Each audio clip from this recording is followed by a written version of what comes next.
Bem, pessoal, tudo bem?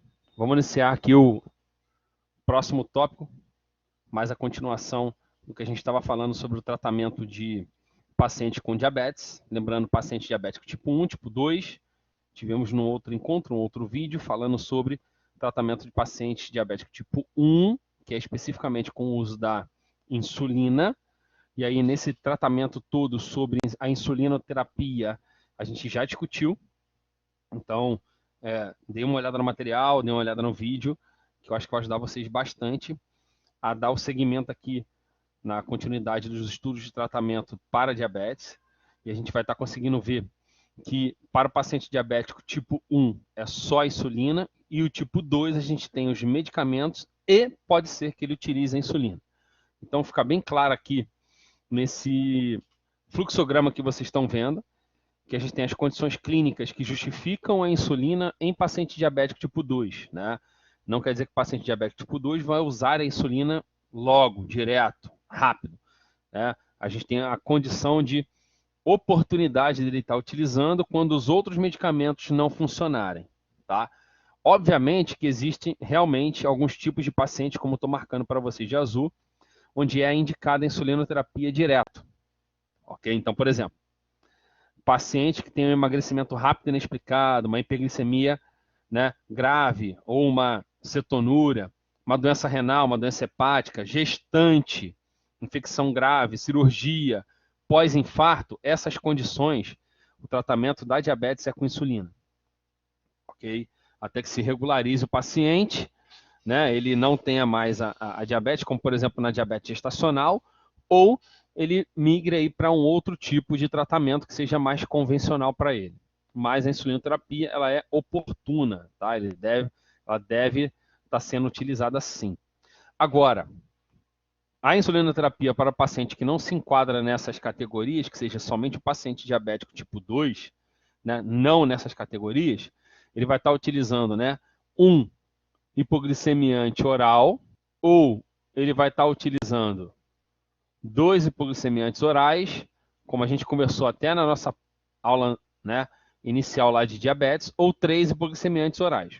Nessas três condições, se não for, né, efetivo o tratamento, a gente pode estar entrando com a insulina.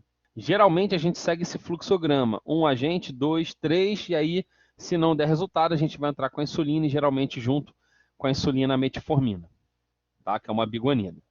Então, dentro desse escopo todo da ideia do paciente diabético tipo 2, a insulina entra, porém em condições específicas e quando a gente tem a ineficácia do tratamento com os hipoglicemiantes orais. Bruno, eu entendi, mas quem são os hipoglicemiantes orais? Então está aqui para vocês, né, os hipoglicemiantes orais que a gente vai estar conversando. Eles são enquadrados em algumas classes, que a gente vai estar falando ao longo do nosso material, desse vídeo, né, do dia de hoje, e eu vou estar falando de algumas coisas novas, tá? Aqui nessa figura, né, esse fluxograma também mostra um pouquinho essa ideia de aonde vai estar atuando. Eu vou estar explicando com calma para vocês, mas já dá para vocês terem uma ideia. A situação é a situação central, a hiperglicemia. Então a gente tem uma série de alvos para estar atuando, para estar reduzindo essa hiperglicemia. Então vamos lá. O primeiro alvo que a gente tem são os inibidores da alfa-glicosidase, a carbose, miglitol, que eu vou estar falando lá na frente, onde eles diminuem a atividade da alfa-glicosidase e diminuem a captação intestinal de glicose. Vai ter uma consequência que a gente vai estar conversando.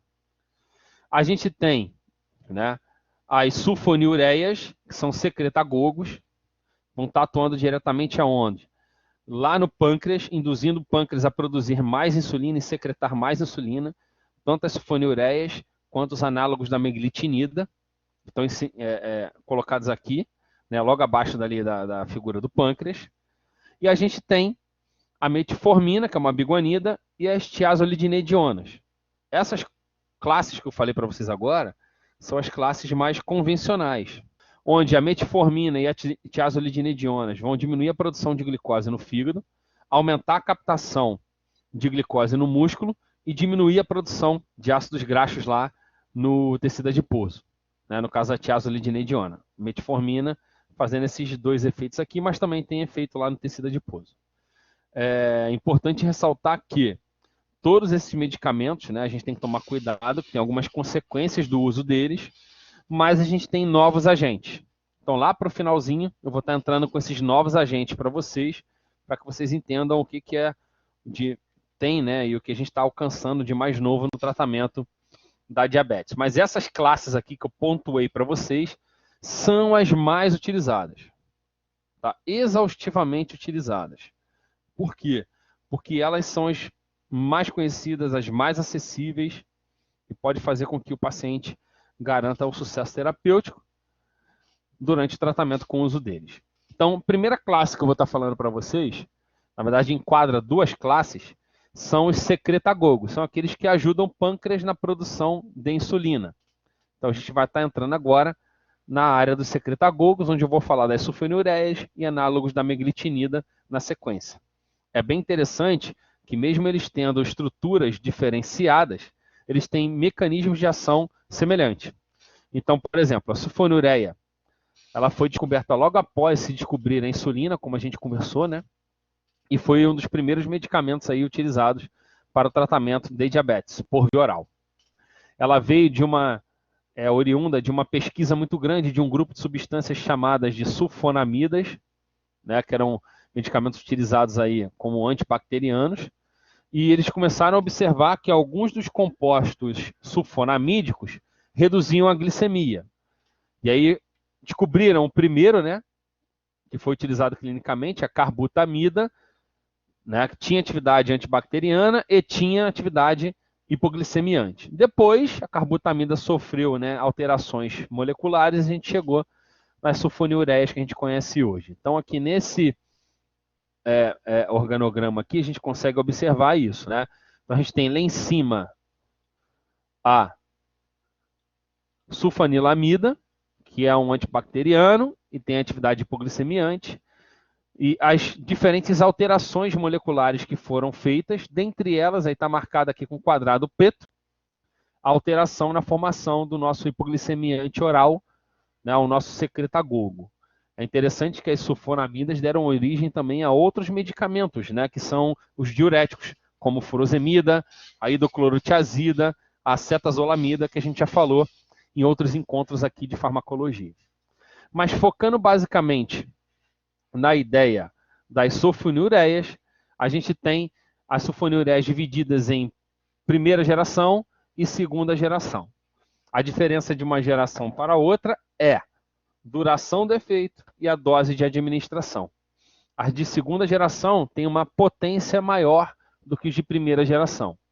E geralmente são bastante utilizadas, né, o de segunda geração. A de primeira até ainda tem uso, mas é muito mais o de segunda geração. Então a gente tem a tobutamida, a tolazamida, a cetohexamida, a clopropamida, que são os de primeira geração. Tem o tempo de duração de efeito de 12 horas, a 24 horas, chegando até 60 horas a clopropamida. E os de segunda geração, que são mais potentes, menor incidência de efeitos colaterais, né?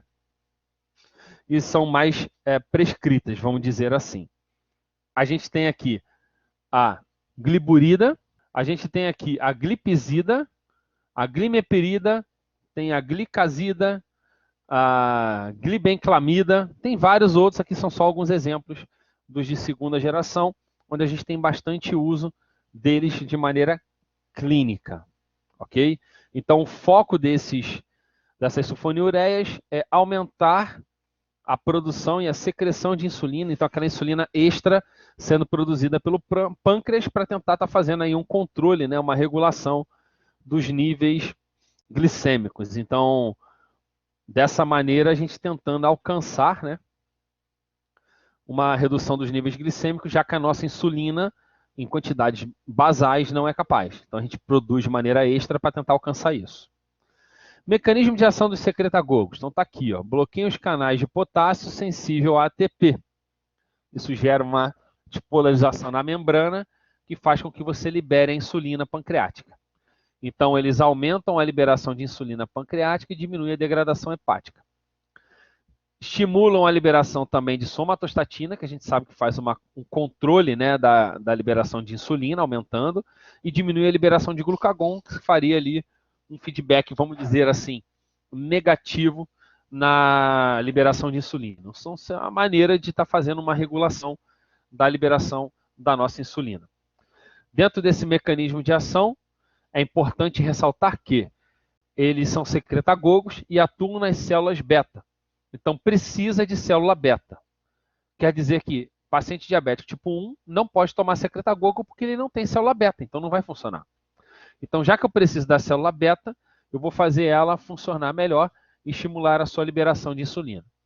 Então, ó, reduz a permeabilidade das células beta ao potássio, bloqueando esses canais de potássio, causa uma despolarização.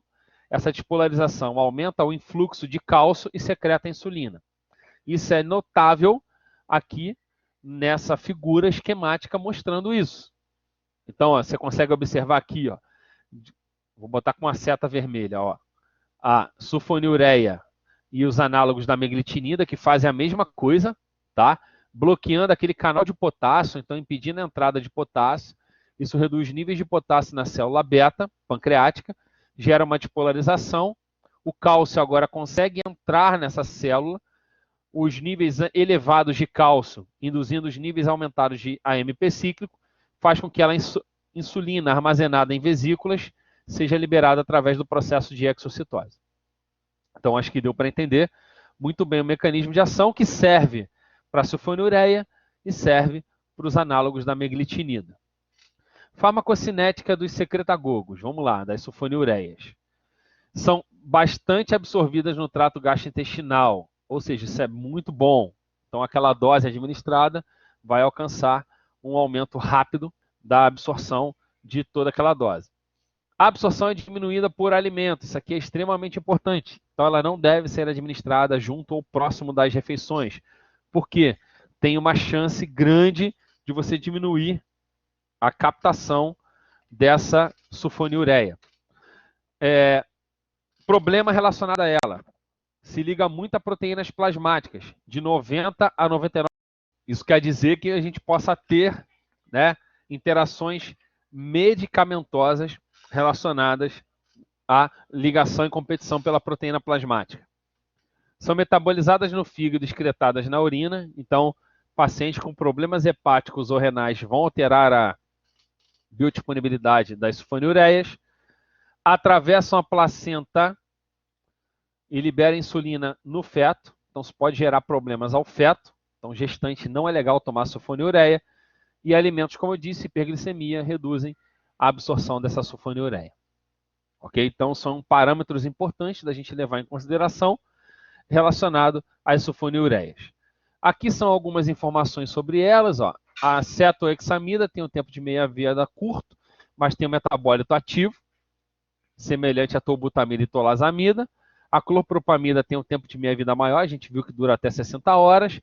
E os de segunda geração são 100 vezes mais potentes do que os de primeira geração. Né? Então, e os efeitos dos de segunda geração são de 12 a 24 horas, criando aí um esquema terapêutico de 1 a 2 administrações por dia. Dentro da sulfonilureias, a gente tem alguns efeitos colaterais que são importantes de serem ressaltados. Então, vamos lá falar dos efeitos colaterais das sulfonilureias. Náusea, vômitos são efeitos que são bem comuns dos medicamentos utilizados, aí no caso, as sulfonilureias. Reações hipoglicêmicas, então, por induzir um aumento da liberação de insulina, a gente tem um problema sério de que, dependendo da dose, eu possa vir a estar gerando hipoglicemia. Então, é um hipoglicemiante que, se não for utilizado com controle, pode causar hipoglicemia. Então, muito cuidado com o uso das sulfonilureias. Os outros efeitos são mais raros, né, mais difíceis. Né? Cefaleia, fraqueza e úlcera pode até aparecer, mas leucopenia, icterícia, né, são mais difíceis, além de estimular o apetite. Tá? É um outro sintoma que também é muito comum. Serve de alerta para nós essa informação que eu estou marcando aqui com a setinha vermelha. Ó, pode vir a desencadear distúrbios cardiovasculares. Por quê? Pode bloquear canais de potássio no coração, tá? E no vaso sanguíneo, interferindo aí no controle de pressão arterial. Então tem que tomar muito cuidado com o uso das sulfonilureias. Vamos lá. Interações medicamentosas das sulfonilureias. Preste atenção. situações em que eu vou reduzir a glicemia, ou seja, eu vou aumentar o efeito das sulfonilureias. Então, nesse quadrado preto aí grande, esse retângulo preto aí embaixo, né? Vou botar aqui, vou marcar de azul para vocês, para ficar legal. Ó, esse retângulo azul aqui são medicamentos que vão aumentar a biodisponibilidade das sulfonamidas, ou seja, potencializando a atividade delas, fazendo com que a redução da glicemia seja maior ainda. E aqui embaixo, aí vou marcar para vocês com um retângulo vermelho, a gente tem os medicamentos que vão diminuir a disponibilidade das sulfonilureias e o efeito delas vão estar sendo reduzidos. Então, esses são exemplos, né, de interações medicamentosas que podem estar acontecendo na presença das sulfonilureias. Bruno, você falou que a gente tem algumas condições relacionadas às sulfonilureias. Né? Uma condição que você falou é a gestante, correto? Sim. Então, quais são outras contraindicações das sulfonilureias? Olha lá. Paciente diabético tipo 1 pode tomar sulfonilureia? Não tem lógica, né? Porque ele não tem célula beta. Gravidez, a gente já comentou, que passa através da placenta, e lactação passa através do leite. Então, lactante e gestante não é legal de estar utilizando sulfonilureia. Paciente com insuficiência hepática e renal, a gente tem que prestar atenção para poder estar fazendo o quê? Ajuste de dose, porque sofre metabolismo hepático e a excreção renal, esse tipo de medicamento. Tá? Aqui embaixo tem um quadrinho que eu peguei da Sociedade Brasileira de Diabetes, que é bem legal, que mostra para a gente mais ou menos uma ideia de eficácia das sulfonilureias. Então está aqui os medicamentos, o mecanismo de ação, que aumenta a secreção de insulina, como eu expliquei para vocês anteriormente. Eles podem alcançar em média a redução da glicemia de jejum de 60 a 70 miligramas por decilitro, seria uma média, né, que eles poderiam estar reduzindo, tomados 1 ou 2 vezes ao dia. Redução da hemoglobina glicada de 1,5% a 2%, né, até um percentual interessante. Mostra vantagens e desvantagens do uso das sulfonilureias, então vantagens, né, muito utilizada, redução do risco de complicação cardiovascular e redução da hemoglobina glicada de maneira bem relativa. Desvantagem, pode causar hipoglicemia e ganho de peso, né? Não protege contra a retinopatia causada pela diabetes, ok? E contraindicado em pacientes com insuficiência renal e pacientes com insuficiência hepática. Então tá aí um resumão da ideia, né, do uso das sulfonilureias em cima do que a gente já veio conversando para o tratamento de diabetes. Ok? Uma outra classe de secretagogos que fazem o mesmo mecanismo de ação são os análogos da meglitinida. O efeito deles é o mesmo. Eles são secretagogos e induzem a secreção de insulina rapidamente, né? Um efeito rápido e curto. A gente tem um dos primeiros fármacos, é a repaglinida, né, que é um derivado do ácido benzoico. Atua lá também bloqueando o canal de potássio dependente de ATP, né, na célula beta, causando aquela despolarização, entrada de cálcio e liberação de insulina. Fatores importantes relacionados aos análogos da meglitinida. Vamos lá pontuar coisas aqui. Administrada antes da refeição, para controlar a hiperglicemia pós-alimentação. Se não se alimentou, não toma dose. Por quê? Tem um risco de causar hipoglicemia. Por que eu tenho que tomar logo antes da refeição? Olha lá a última informação. Bem absorvida, pico plasmático em 1 hora. Então você tem que tomar rápido, logo próximo da alimentação. Indicado em paciente diabetes tipo 2, tipo 1 não é interessante, porque eles atuam na célula beta. Então se o paciente não tem célula beta, não precisa utilizar esse tipo de medicamento, porque ele não vai fazer nada. Deve ser evitado em paciente com hepatopatia, igual que a gente viu nas sulfonilureias. Não deve usar, né, em paciente com problemas hepáticos, porque o metabolismo é hepático. Porém, olha que informação importante aqui embaixo que eu estou marcando agora. Metabolismo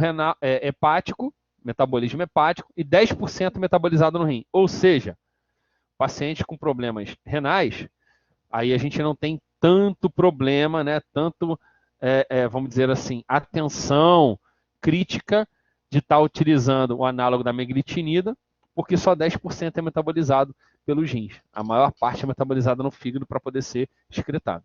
Então, paciente com problemas renais tem aí uma utilização que pode até ser feita com os análogos da meglitinida, tá? Onde a gente tem a repaglinida, tá? E a gente tem a nateglinida, ok? A nateglinida, ela tem o mesmo mecanismo de ação da repaglinida, tá bom? Ela tem que ser utilizada de 1 a 10 minutos antes da refeição, por causa da absorção dela, e segue o mesmo padrão da repaglinida, né? Metabolizada pelo fígado e só 16% é excretado pelo rim. Na tabelinha da Sociedade Brasileira de Diabetes, a gente consegue observar os medicamentos, repaglinida e nateglinida. Se você olhar a administração, ela é 3 vezes ao dia, ou seja, logo antes das refeições, né? Então é direto antes das refeições. Se não teve refeição, não toma.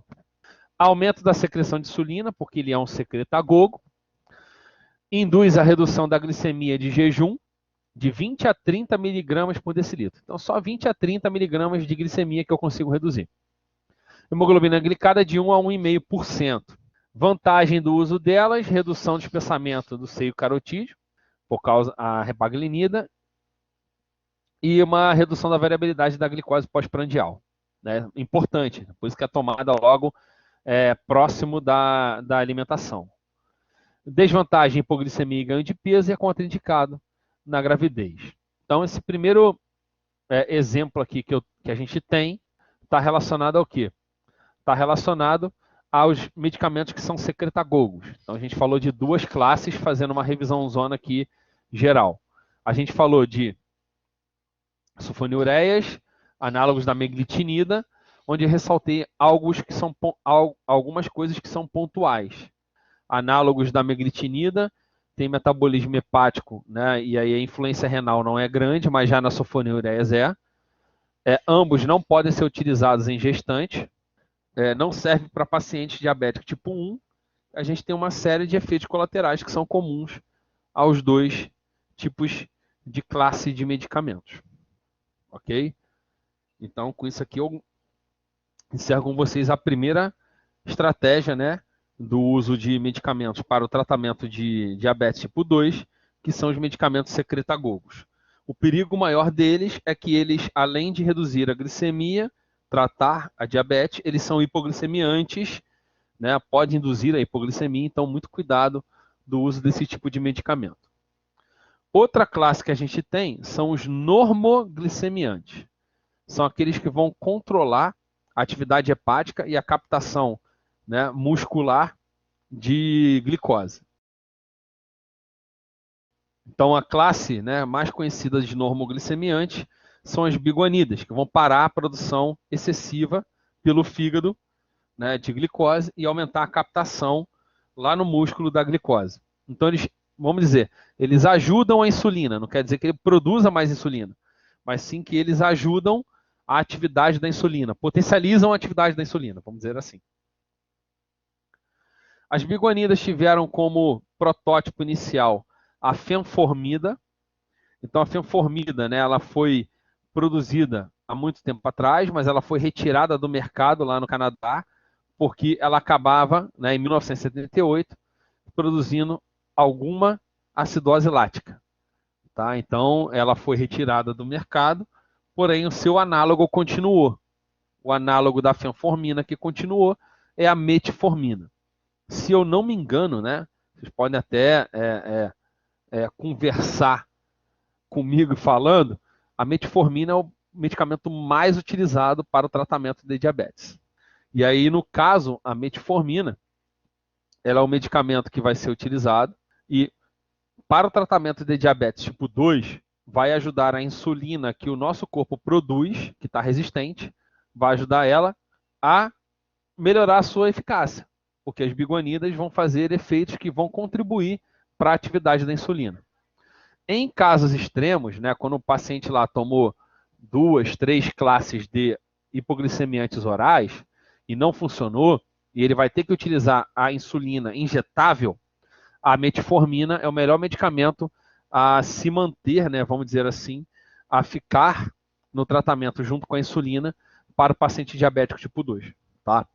Então, esses caras aqui, eles só melhoram o perfil glicêmico, não liberam insulina, tá? Então, eles são considerados normoglicemiantes porque eles mantêm os níveis glicêmicos dentro do normal. Ou seja, esses medicamentos não causam, vou repetir, não causam hipoglicemia. Repetir, esses medicamentos não causam hipoglicemia.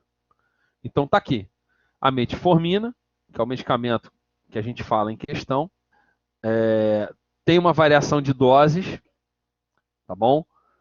Que varia de, dependendo, né, por dia, de 1 grama até 2,5 gramas, tá? Tem uma duração de ação de 10 a 12 horas, a metformina.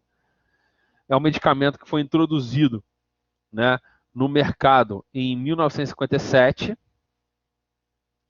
Ela foi utilizada, né, em combinação com a sulfonilureia por muito tempo, né, e é utilizada, né, por muito tempo em combinação com a sulfonilureia para melhorar o controle glicêmico, além do controle glicêmico, a concentração de lipídios, que ela tem essa capacidade de melhorar o perfil lipídico, tá?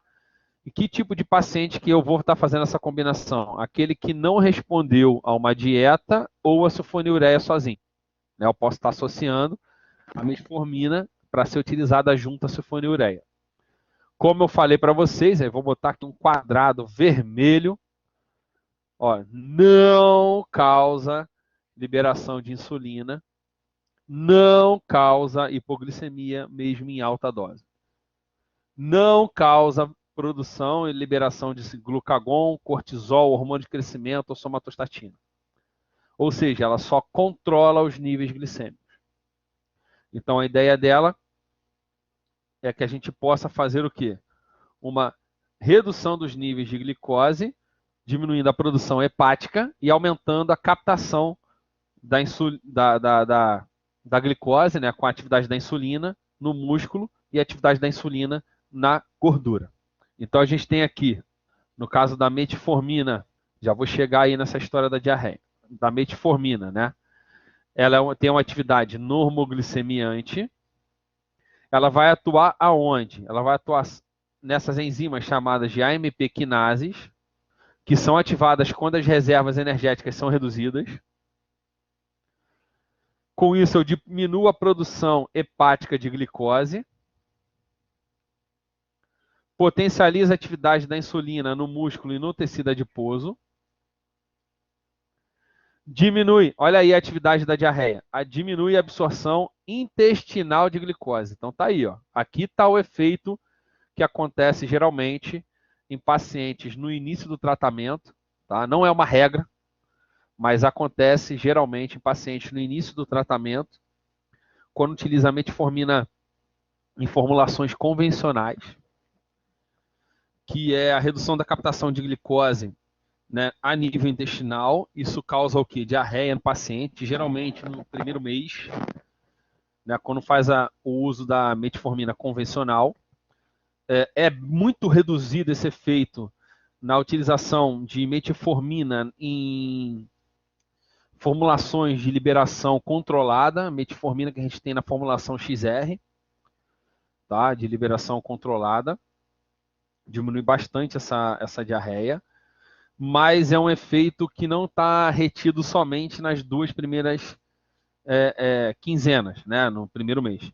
Porque eu conheço pacientes que utilizam metformina a longo prazo e têm diarreia sempre, né? Então, a gente acaba vendo na bula, em literatura, que só é no início, mas tem pessoas que reclamam de sempre, tem pessoas que falam que nunca tiveram. A diferença entre essas formulações é que a metformina convencional, ela é uma metformina que atua como qualquer medicamento normal. Ou seja, vai degranular, dissolver e vai absorver rapidamente aquela formulação. Tá? Já a XR, que é de liberação prolongada, faz com que você disponibilize por mais tempo, quantidades menores ao longo desse tempo, esse medicamento. Então, ela é encontrada na formulação XR, ela é de liberação prolongada, ou seja, vai ser disponibilizada por mais tempo durante o dia.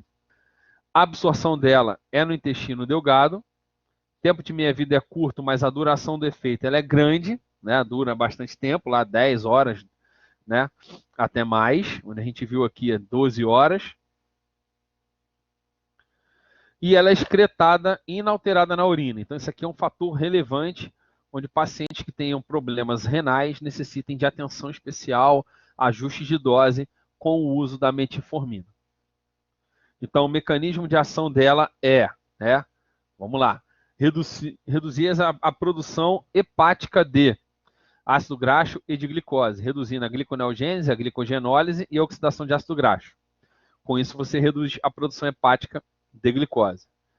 Reduzindo a produção hepática de glicose, você diminui a glicemia.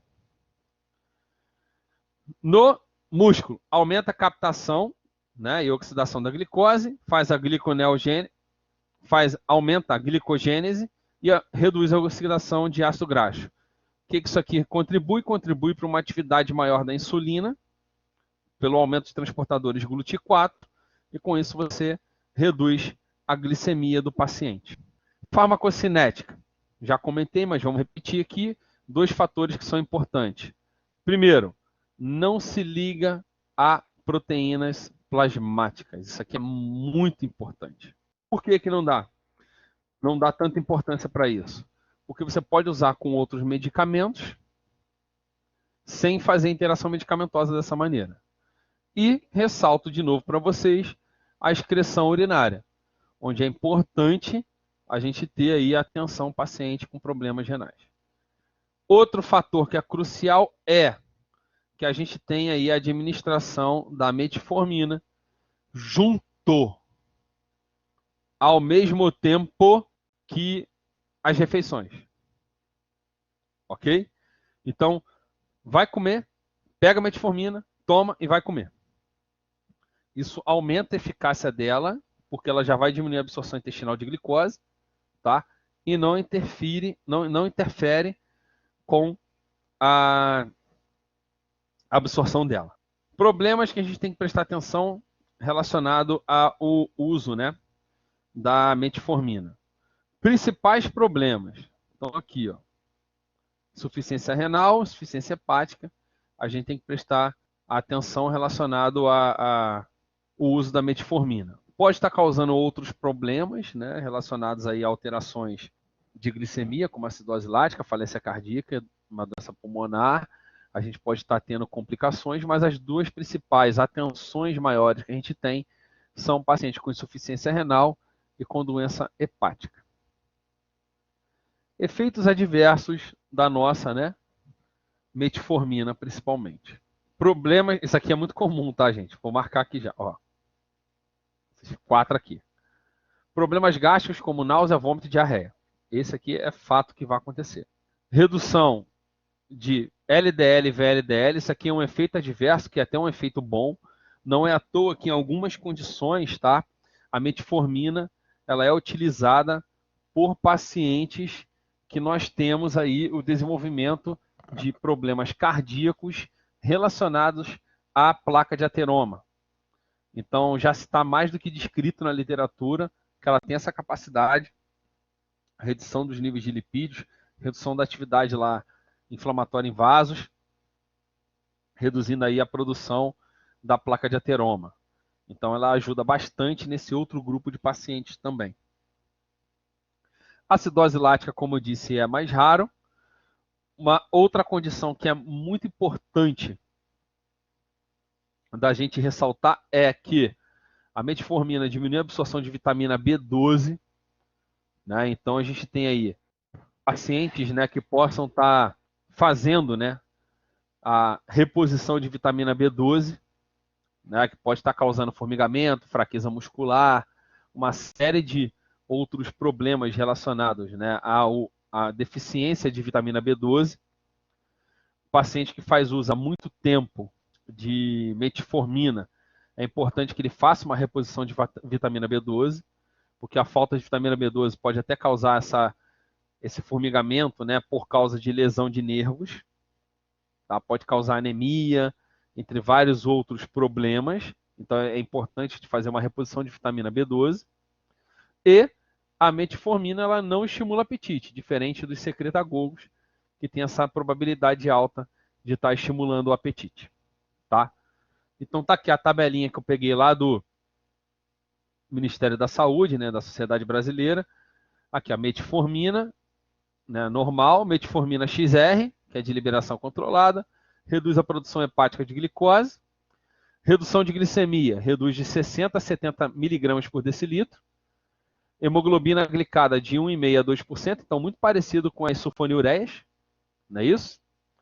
Vantagem, né, uma extensa experiência de uso desse medicamento, redução importante da hemoglobina glicada, atua, aí eu vou até marcar aqui, ó, reduzindo eventos cardiovasculares e melhora o perfil lipídico com probabilidade de redução de peso. Não é à toa que algumas pessoas utilizam a metformina para emagrecimento, tá? Mas tem que tomar muito cuidado, porque ela causa diarreia, né?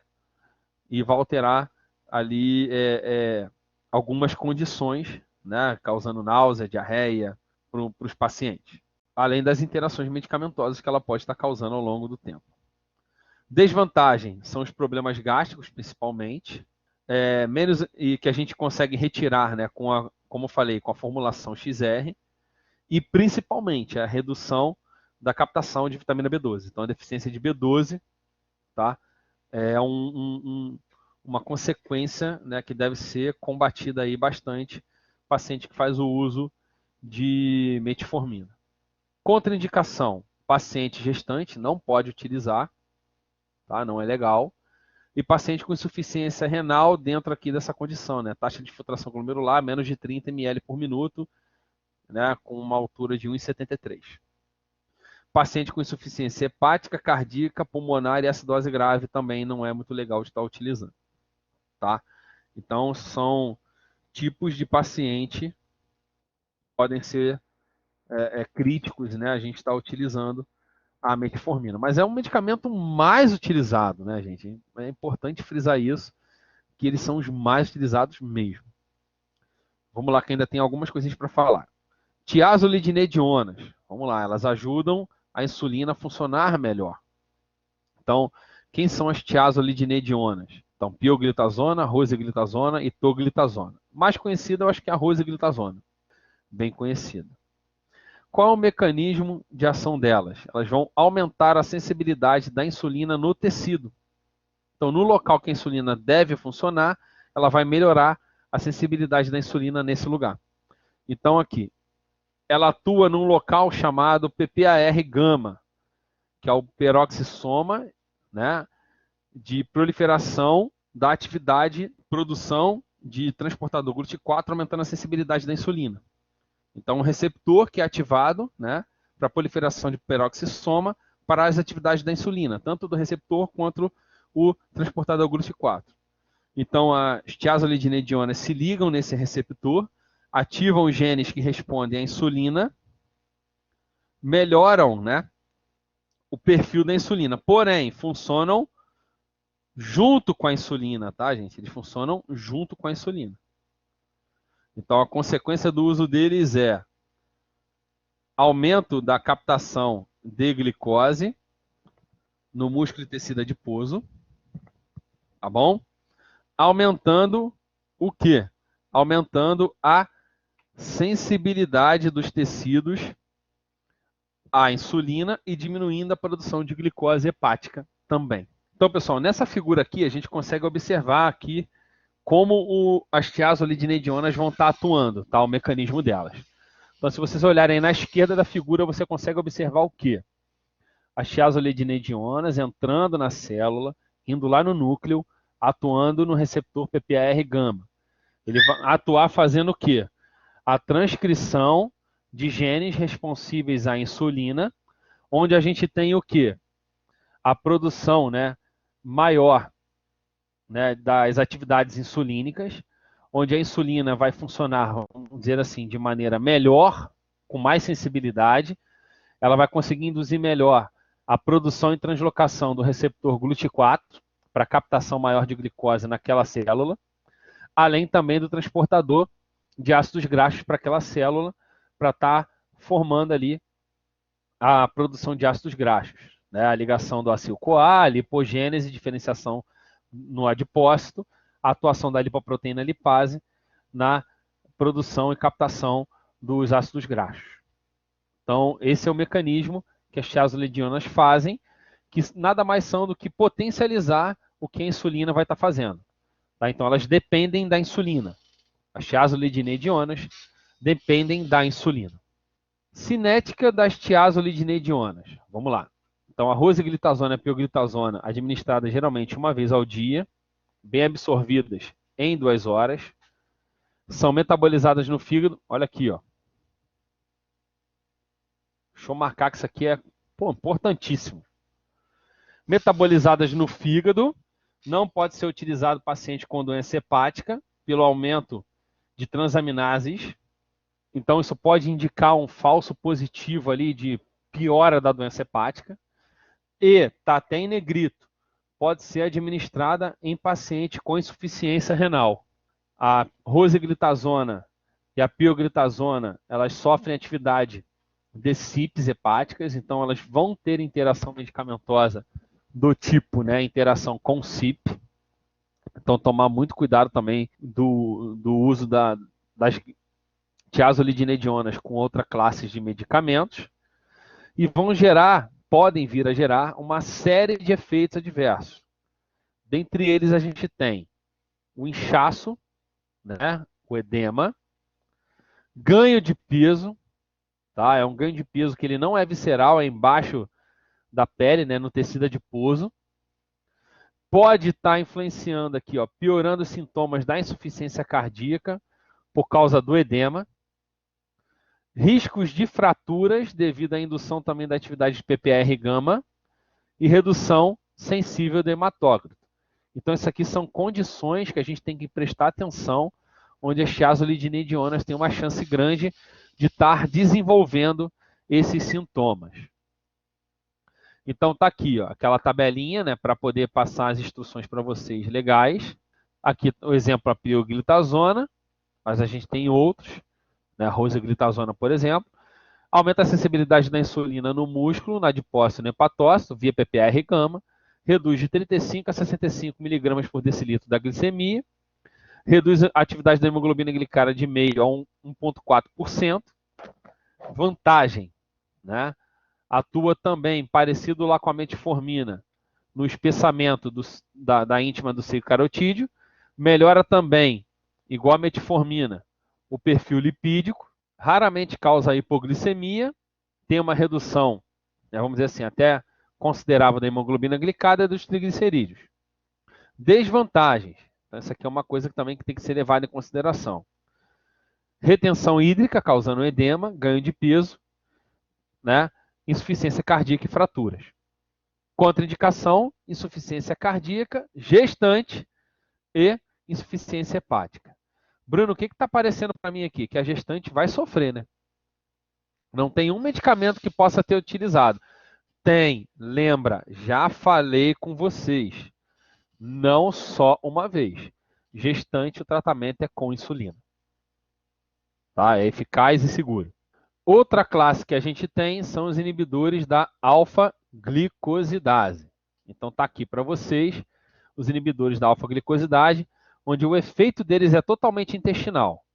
Então vai diminuir a captação de glicose a nível de intestino. Como? A alfa-glicosidase ela é uma enzima que ela cliva o carboidrato grande em pequeno para poder ser absorvido.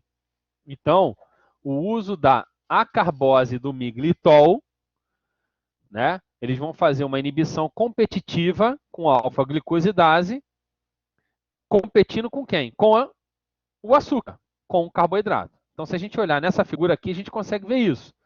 Lá na vilosidade, lá em cima no enterócito, tá? Você tem lá as microvilosidades e na superfície do enterócito, na microvilosidade, você consegue observar aqui, como tem essa marquinha de azul, né, que eu botei a seta vermelha, a alfa-glicosidade. O que ela faz? Ela pega, por exemplo, aqui, a sacarose, quebra em glicose e frutose, e a glicose e frutose é absorvida. O que o inibidor da alfa-glicosidase faz? Ele bloqueia, né, a atividade desta enzima. E qual é a consequência de bloquear a atividade dessa enzima? Você não vai ter a formação aí da glicose e da frutose e você diminui a captação intestinal. Porém, vai causar o que? Principalmente no paciente. Vamos lá. Está aqui embaixo. Principal reclamação do paciente são os efeitos adversos. Flatulência, fezes moles, diarreia com distensão abdominal. Tá? Então, não tem como escapar muito em relação a esses efeitos colaterais. Tá bom? Eles podem ser utilizados em pacientes diabéticos tipo 2, que com a dieta não controlou, mas, vamos lá, tem que tomar muito cuidado com os efeitos adversos, né? Ela retarda a absorção de carboidratos, reduzindo o aumento pós-alimentação, reduzindo a glicemia, ok? Então tá aqui os medicamentos, a carbose miglitol e a nossa tabelinha interessante relacionada à Sociedade Brasileira de Diabetes. Então tá aqui, a carbose, né, é o que eles botaram referência, 3 vezes ao dia, retarda a absorção de carboidratos, 3 vezes ao dia porque é na hora da refeição, né? Reduz a glicemia de jejum só de 30, né, 20 a 30 miligramas por decilitro, hemoglobina glicada de meio a 0,8%. Vantagem, a mesma ideia lá do espessamento carotídeo, perfil lipídico, reduz, né, a glicose pós-prandial e diminui eventos cardiovasculares. Desvantagens, tá? A gente tem o que a gente chama de meteorismo, e aí é um termo bem, né, interessante, porque meteorismo significa o quê? O acúmulo de gases no intestino, que é caracterizando aquela distensão, né, abdominal. Flatulência, diarreia e uma redução, né, desvantagem porque ele reduz pouquinho mesmo a hemoglobina glicada e não é indicado no uso da gestante. Com isso aqui a gente encerra, tá, os tratamentos que são convencionais. Porém, a gente tem aqui os medicamentos que são novos. Antes de falar dos medicamentos novos, eu tenho aqui umas tabelas que eu peguei para vocês, onde eu tenho o quê? O resumo dos medicamentos convencionais, tá? Então tá aqui, ó, inibidor da alfa-glicosidase, o fármaco, a dosagem e comentários. Então esse material, como eu deixo para vocês, já depois vocês deem uma olhada para ver que muitas das coisas que eu falei estão aqui, né? Só tá tudo agrupado em tabelas, tá? Biguanida, meglitinida, sulfonilureia e as tiazolidinedionas. Então até aqui a gente tem os tratamentos convencionais, ou seja, vamos lá, os mais utilizados, mais conhecidos, mais prescritos, tá? Porém, com o passar dos anos, foram surgindo novos agentes com atividades maiores, ok? Então a gente tem o seguinte, uma classe nova que a gente tem de tratamento são medicamentos que vão estar atuando em alguns hormônios que são produzidos durante a alimentação. Então, eu vou falar primeiro de uma classe de novos agentes, que até estão sendo exaustivamente utilizados para emagrecimento, e depois eu vou falar de outras classes novas.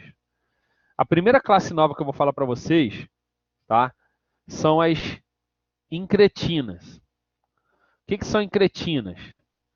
Incretinas são hormônios que são produzidos lá no intestino para auxiliar a atividade da insulina. Então a gente tem dois hormônios que são incretinas, GLP-1 e o GIP. Né? GLP-1 é peptídeo 1 semelhante ao glucagon, do inglês, né? Mas aqui está em português, e o GIP, peptídeo insulinotrópico, glicose dependente. Ou seja, quando que eu produzo esses hormônios? Eu produzo eles quando eu tenho, ó, lá no trato gastrointestinal, o alimento. Geralmente eu produzo quando eu olho o alimento, o cheiro, né? E aí ele chega no estômago, eu já tenho a produção dessas incretinas, onde a atividade dessas incretinas presta atenção aqui nessa figura. O alimento chega no trato gastrointestinal, eu produzi o GLP-1 e o GIP, são incretinas, onde elas vão atuar no pâncreas, ajudando, induzindo a secreção de insulina. Então vamos pensar. Se eu tenho o GLP-1 e o GIP funcionando em grande quantidade no organismo, eu vou lá no pâncreas, ó, produz e libera mais insulina. Isso vai ajudar o paciente diabético, correto? Porque o paciente diabético, agora ele vai ter mais insulina para fazer a atividade. Porém, eu vou ter esses dois, né, hormônios produzidos, né, essas duas incretinas, o tempo inteiro? Não, elas são produzidas quando eu tenho um alimento no intestino. Quando sai lá do trato gastrointestinal, a gente vai ter que reduzir os níveis desses hormônios, até porque se a gente deixar eles altos, eles vão liberar cada vez mais insulina. Sem o alimento, você pode causar uma hipoglicemia. Então, como que eu faço para reduzir o nível desses hormônios quando eu não preciso mais deles?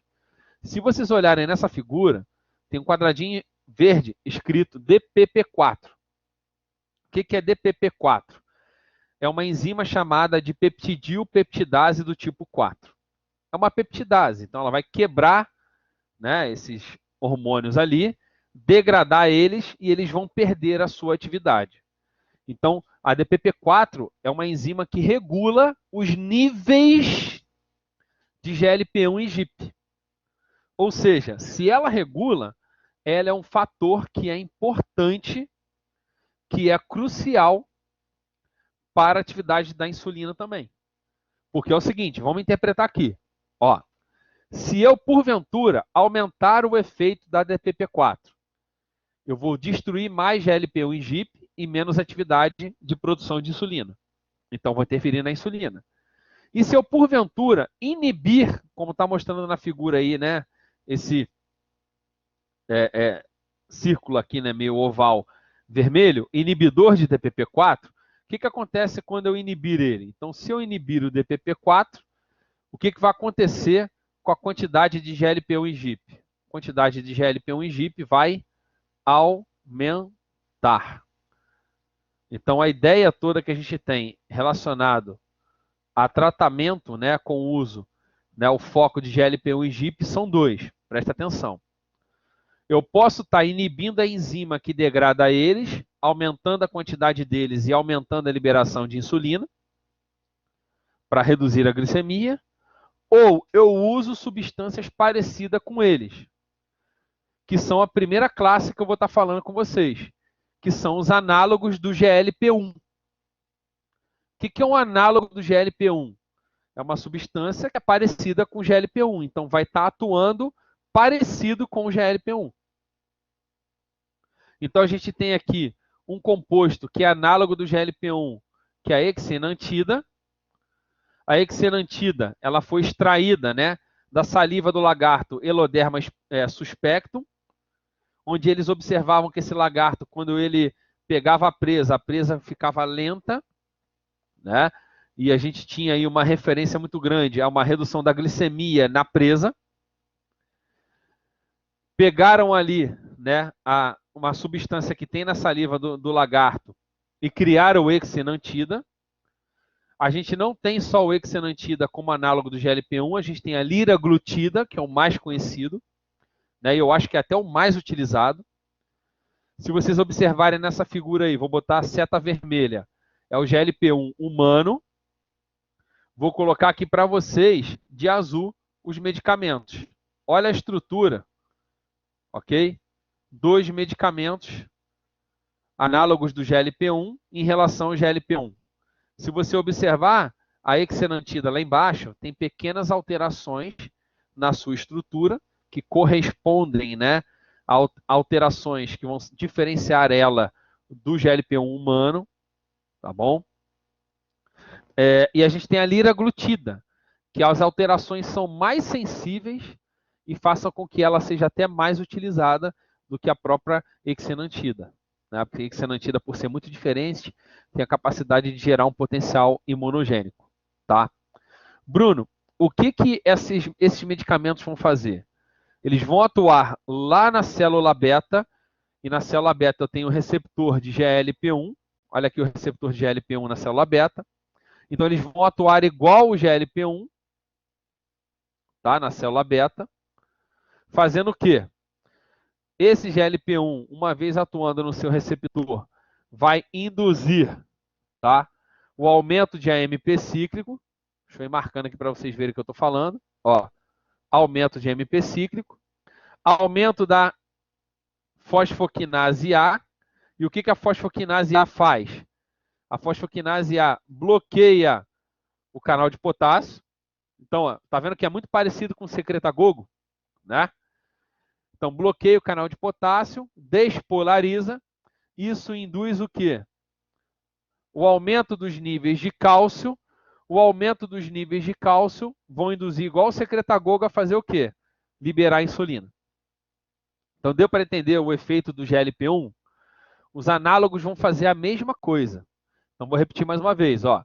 O GLP-1 e os análogos se ligam no receptor de GLP-1 na célula beta, aumenta a atividade da adenilato ciclase, aumentando a MP cíclico. A MP cíclico aumenta a atividade da fosfoquinase A. Fosfoquinase A inibe a entrada de potássio, ou seja, despolariza. Despolarizando, induz o influxo de cálcio, a entrada de cálcio. Essa entrada de cálcio, esse influxo de cálcio, induz a translocação de vesículas contendo insulina, aumentando a liberação de insulina. Então, vamos falar aqui um pouquinho dos análogos do GLP-1. Vamos lá. A exenantida, ela é comercializada na forma de caneta, então ela é injetável. O problema dela e da liraglutida, que ela pode ser degradada pela DPP-4, porque ela é parecida com o GLP-1, né? É aplicada numa administração subcutânea, né? Geralmente 2 vezes ao dia, uma hora, né? Antes das refeições. E a gente tem até exenantida na formulação de liberação prolongada, né? Exenantida LAR. Ok? Então são canetas, né? Contendo esses análogos do GLP-1. Tá? Bruno, quando que eu uso eles? Eu posso usar de maneira isolada ou associada à metformina e à sulfurilureia. Geralmente a metformina. Então, a dose dela é em torno de 10 microgramas a 20 microgramas, com uma duração de efeito de 4, 6 horas. Efeitos da exenantida. Aumento da secreção, já falei, né? Aumento da secreção de insulina, suspensão da atividade do glucagon, retarda, isso aqui é importante, ó, retarda o esvaziamento gástrico e restaura a secreção de insulina. Então, recupera a secreção de insulina, ok?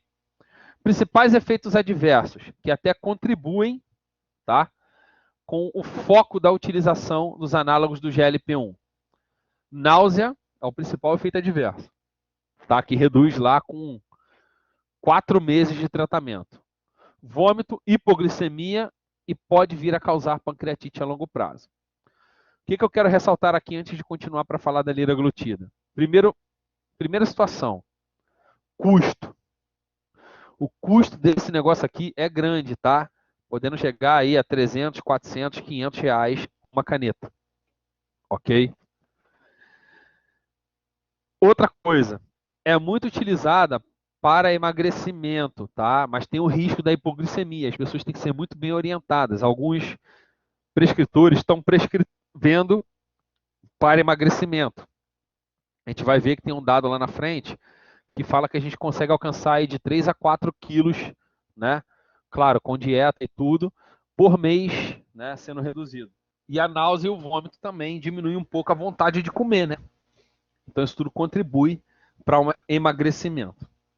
Tá? Eu já acompanhei um paciente que reduziu bastante peso utilizando, né, diabético, reduziu bastante peso, melhorou lá a glicemia dele com o uso da liraglutida.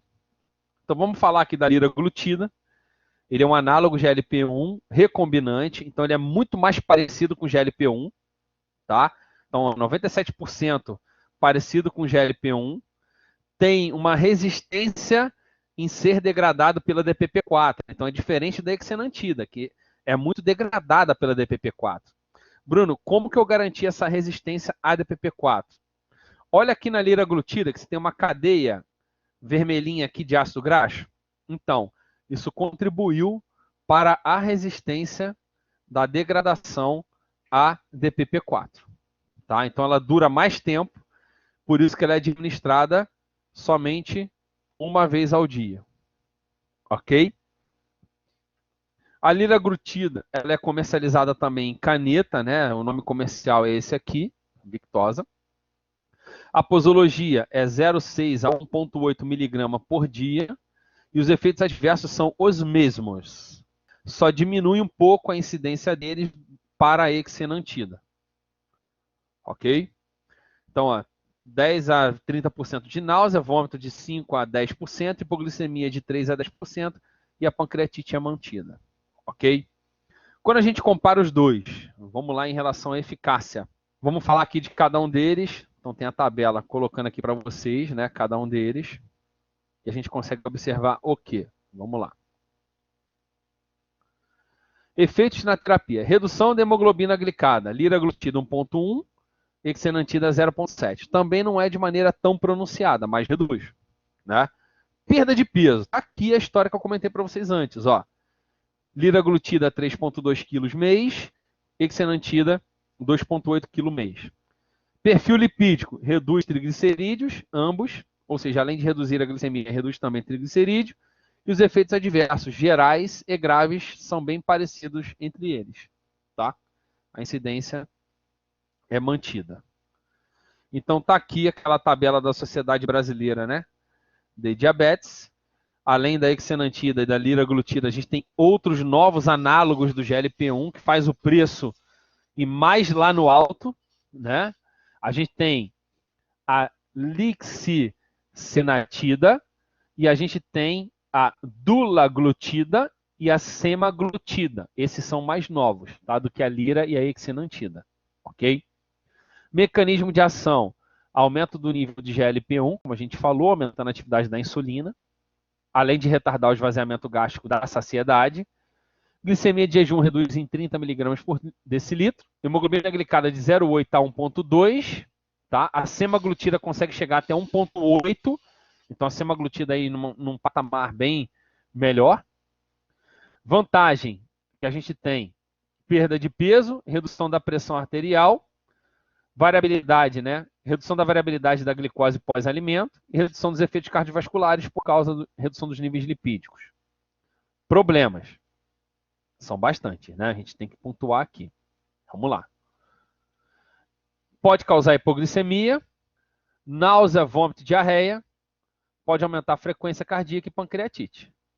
Tá? Contraindicação que a gente tem somente até agora é a alergia ao medicamento. Outra classe que atua nesse foco aqui do que a gente está conversando, ok? É atuar no DPP-4. Lembra que a gente falou? A gente pode estar atuando com um medicamento aqui, ó, inibindo o DPP-4, ok? Ao inibir esse DPP-4, o que a gente vai estar gerando? Inibindo o DPP-4, eu vou aumentar os níveis de GLP-1 e GIP, e eles vão fazer o quê? Aumentar a atividade da insulina e diminuir a atividade do glucagon. Ou seja, nos ajuda aí em todos os problemas da diabetes mellitus tipo 2. Então, quais são os medicamentos que são inibidores da dipeptidilpeptidase do tipo 4? Vamos lá. Vildagliptina, muito conhecido, né? Utilizado aí 2 vezes ao dia geralmente, né? Varia de paciente para paciente. Sitagliptina é um outro medicamento também bem novo. Eu acompanhei a chegada dele no mercado, né? Ele mudou bastante o mercado. Né? 100 mg uma vez ao dia, com redução da hemoglobina glicada em 0,5%. Tá? Todos eles são eliminados por via renal, então tem que tomar muito cuidado. E metabolizados pelo fígado. Paciente hepatopata em renal crônico, cuidado com o uso desses medicamentos ou ajuste de dose. Os efeitos adversos são bem diferentes, né? Então, pode causar nasofaringite, infecção no trato respiratório. Eles podem causar hipoglicemia também, né? Claro, porque aumenta a GLP-1, aumenta a atividade da insulina. E a gente tem a saxagliptina, dose oral única, reduz a hemoglobina glicada em 0,5%, melhora a atividade das células beta e o efeito adverso são os mesmos. O que eu tenho para ressaltar aqui para vocês sobre os inibidores de peptidilpeptidase? Eles podem ser utilizados de maneira isolada ou como a gente tem em combinação. Tá? A gente tem muito uso desses medicamentos em associação à metformina. Ok? Então, tanto a vidagliptina, a sitagliptina, a gente tem ambos, né, já comercializados, associados à metformina. E é bem interessante que eu lembro a época que ela chegou no mercado, que existe um estudo relacionado ao uso dessa combinação, que eles conseguem reduzir em até 80%, tá? Ali, perdão, de 50% a 80%, né, a glicemia. Então, vamos supor que a metformina lá reduz 60 a 80 miligramas por decilitro. Já junto com a vidagliptina, vai reduzir lá para 100, 120, por aí. Tá? Então, você reduz bastante de maneira considerável quando a gente faz a associação. Tá? Aqui é a nossa tabela da Sociedade Brasileira de Diabetes, né? Falando um pouquinho das medicações. Tem dois mais novos, né? A linagliptina e a alogliptina. O mecanismo de ação, aumento da atividade do GLP-1, inibindo a DPP-4. Reduz lá a glicemia em jejum de 20 mg por decilitro. Hemoglobina glicada de 0,6% a 0,8%. Vantagens, né? Segurança, né? Não altera peso e raramente causa hipoglicemia, mas pode causar em doses altas. E aí vem os efeitos adversos, né? Que são os problemas. Tá? Angioedema, né? Aquele inchaço, né? de região de face. Urticária, pancreatite, aumento, né, da atividade, né, cardíaca e internações por insuficiência cardíaca, como a saxagliptina e a alogliptina, né, os mais novos. E a contraindicação são os pacientes que têm alergia. Resumindo esses caras novos aqui, vamos lá. Então, uma tabelinha falando, inibidores de DPP-4, análogo GLP-1, o fármaco, dosagem e comentários em cima do que eu já falei, ou já vim falando para vocês há algum tempo. Esses são novos e são bastante utilizados, tá? Porém, a gente tem outra classe de medicamentos mais novos, ok? Que estão entrando no mercado e estão começando a ser utilizados. A gente tem a pranlintida, ok? Que ela se liga onde? Em receptores de amilina, que está onde? Lá na célula beta, induzindo a redução do glucagon em liberação. Lembra, a amilina aumenta a liberação de insulina e ela gera também saciedade. A pranlitina também é injeção, é uma injeção subcutânea, ok? Ela pode ser utilizada aqui, ó, né, em paciente diabético tipo 1, mas não é muito legal, mas pode ser utilizada, por exemplo, para ajudar a atividade da insulina que o paciente diabético tipo 1 já faz uso. Tá? Então, ela é uma adjuvante no paciente que faz uso da insulina diabético tipo 1, ela não substitui. Tá? E aí, por que eu uso com paciente diabético tipo 1? Para reduzir a quantidade de insulina que ele usa. Né? Porque vai melhorar ali um pouquinho a atividade da insulina daquele paciente. E no paciente diabético tipo 2, eu posso estar utilizando também, onde a ideia é induzir o quê? Uma redução da hemoglobina glicada, e ela pode também induzir uma perda de peso, né? Mas ela demora mais tempo. Efeitos adversos que a gente tem, cefaleia, náuseas e hipoglicemia, que são comuns, né, ao paciente que faz tratamento diabético tipo 1. Medicamentos ultra novos, tá? Estão cada vez mais chegando aí ao mercado. Vamos lá. Novos medicamentos são, preste atenção nessa classe, ó, inibidores do transporte renal de glicose. Bruno, o que é isso? Vamos lá. A gente tem lá, para poder formar a urina, a gente filtra uma série de coisas e uma das coisas principais que a gente filtra é glicose, porque ela vai atrair a água. Porém, a maioria da glicose que a gente filtra, a gente necessita dela. ou seja, ela precisa voltar. Então, se vocês olharem aqui, eu vou marcar com uma seta azul não, uma seta amarela, tem aqui, tá, um transportador de glicose, que ele transporta junto com a glicose que está na urina, o sódio. Então, se vocês olharem aí, ó, do lado esquerdo da figura, é lúmen, ou seja, ali está a urina, e lá está a glicose e o sódio. Eles vão voltar para a célula do túbulo proximal e depois vão ser captados pelo transportador GLUT4 para ir de volta para o sangue. Então, essa glicose, ela faz esse caminho, ó, até voltar para o sangue, ok? O que esses medicamentos que eu vou falar com vocês agora vão fazer? Esses medicamentos agora, que eu estou falando para vocês, vão fazer o quê? Seguinte, presta bastante atenção. Vou tirar essa seta daqui e vou tirar essa curva daqui para vocês entenderem melhor. O que os medicamentos vão fazer? Vou marcar com uma linha amarela. Os medicamentos vão bloquear esse transportador SGLT2. Ou seja, ele inibe o cotransportador sódio-glicose. O que isso vai gerar? Aquela glicose que iria voltar aqui para o sangue, ela agora não vai voltar mais. Ela vai permanecer aonde? Aqui na urina. E aí o paciente vai urinar, né, mais glicose, ou seja, provoca o que a gente chama de glicosúria, tá bom? Então, esse transportador ele é responsável por 90% da captação da glicose renal, então você vai acabar excretando 90% do que você filtrou no rim, provoca a glicosúria, e isso faz com que reduza os níveis de glicose. Porque se você não volta com ela para o sangue, a sua glicemia cai. Então a gente tem aprovado para uso clínico a canaglifosina, dapaglifosina, ok? E empaglifosina. Ok? Esses são aprovados para o uso clínico. Ok? Então vou falar aqui um pouquinho deles. Ó. Canaglifosina, ela diminui essa glicosúria, tá bom? Aproximadamente aqui, ó, o limiar de glicose plasmática de 180 para 70 a 90, cai metade.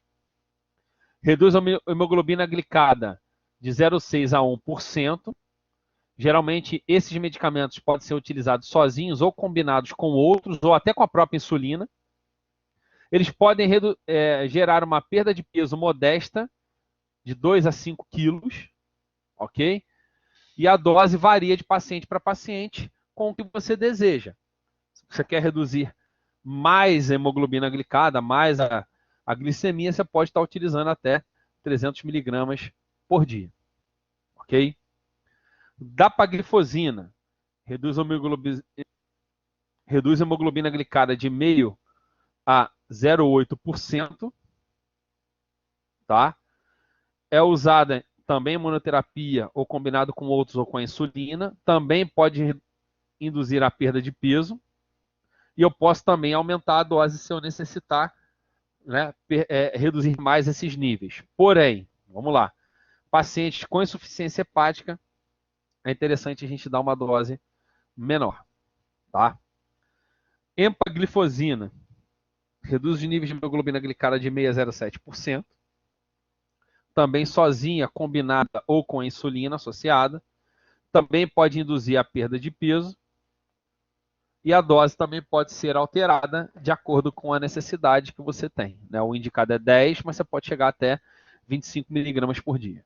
Efeitos colaterais desses medicamentos, né? Vamos lá. Não é legal utilizar em paciente que tenha doença renal crônica, tá? Ou se for utilizar, já tenha noção que o efeito desse medicamento é reduzido, ok? Reduz porque não filtra a glicose, então eles não vão funcionar muito bem. A canaglifosina e a empaglifosina pode ser utilizada, né, quando o paciente tem uma taxa de filtração glomerular, né, menor que 45 miligramas por minuto. Tá? Essas são indicadas. Já a dapaglifosina não é recomendada quando tem inferior a 60 ml por minuto. Principais efeitos colaterais são o aumento de infecções genitais e no trato urinário, que acomete até quase 10% dos pacientes, ok? Podem causar, né, uma alteração do volume sanguíneo, causando hipotensão, ok? E fazer uma elevação dos níveis de LDL, de 4 a 8%, ok? Eu coloquei aqui nesse retângulo, mas é um dado em ensaios clínicos que eles viram, tá? Que a dapaglifosina tem uma chance elevada de desenvolver câncer de mama e visceral, ok? Mas foram estudos e ensaios clínicos que eles observaram isso relacionado à dapaglifosina. Então, para a gente começar a fechar aqui o que a gente está conversando, aquela tabelinha também, né, que a gente tem da Sociedade Brasileira de Diabetes, a dapaglifosina e a canaglifosina e a empaglifosina, tá aqui os três. Inibe o receptor SGLT2, diminuindo a reabsorção, né, de glicose a nível renal. Isso reduz a glicemia de jejum, né, de 30 ml por decilitro, hemoglobina glicada de 0,5 a 1%. Tem aqui as vantagens: redução de evento cardiovascular, redução da pressão arterial, redução de peso, e tem as desvantagens, né, que são muitas também. Infecção genital urinária, poliúria, né, o paciente vai urinar muito mais, ok? Além disso, a gente tem também depressão de volume e hipotensão, aumento de creatinina e aumento do LDL colesterol. Não deve ser utilizado em paciente com disfunção renal moderada grave, leve até pode, mas depende, né? A gente viu lá que tem os medicamentos que podem ser utilizados em determinadas faixas de filtração glomerular, tá? Esse fluxograma aqui, eu queria mostrar para vocês, que eu achei muito legal, que é um fluxograma que eu também tirei da Sociedade Brasileira, tá? Onde ele mostra um algoritmo do tratamento de acordo com a evolução da diabetes, tá? Então a gente tem aqui, ó, vamos supor, presta atenção, vou botar a seta aqui para vocês vermelha. Etapa 1, paciente recém-diagnosticado, diabético, né? Diabético, né? Referência aqui, né, que a gente está comentando, é diabetes tipo 2, né? Porque a gente está falando dos hipoglicemiantes orais, né? Tipo 1 é só insulina. Então o cara lá que é tipo 2 foi diagnosticado recentemente, ele ainda tem célula beta, está lá funcionando mal, mas está funcionando. Vai fazer o quê? Terapia isolada ou combinada, né, de todos os medicamentos que a gente conversou aqui. Ok? Vamos supor que esse paciente faz o tratamento e começa lá a reduzir a quantidade de células beta dele. Vamos lá. Ele vai fazer terapia combinada ou monoterapia dos mesmos agentes, podendo entrar até outros aqui na nossa terapia. Ok? Quando esse paciente chega numa etapa mais avançada da doença, onde ele vai ter uma redução aí de quase, vou mostrar aqui para vocês a seta aqui, ó, 50% da quantidade das células, tá, da função das células beta e a função da insulina nas células por causa da resistência de insulina, o que a gente vai ter que fazer de tratamento? A gente vai ter que combinar com esses medicamentos aqui do lado uma insulina à noite, para aumentar a eficácia, né, da insulina no tratamento, ok? Então, o que a gente tem aqui, tá? Um algoritmo, né, de qual seria o raciocínio de uso de medicamentos na evolução do quadro clínico do paciente com diabetes. Já o paciente na última etapa aqui, né, que seria o mais avançado, né, a atividade da insulina caiu bastante, ele vai ter que usar insulina e pode associar a essa insulina o quê? O análogo GLP-1, o inibidor de DPP-4 ou esse último que a gente viu, o inibidor do cotransportador, né, glicose-sódio, SGLT2. Então, aqui que volta todo o raciocínio do prescritor de acordo com o nível do paciente em resistência insulínica e atividade da diabetes tipo 2 que ele vai estar desenvolvendo.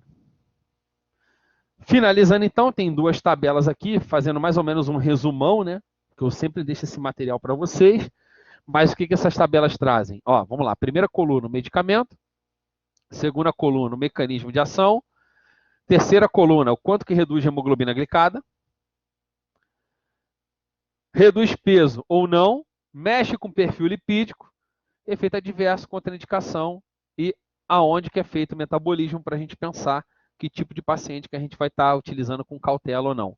Ou seja, um mega resumão bem interessante, bem legal, que eu sempre acabo deixando para vocês, para que fiquem, né, olhando aqui, tirando informações que são importantes, tá?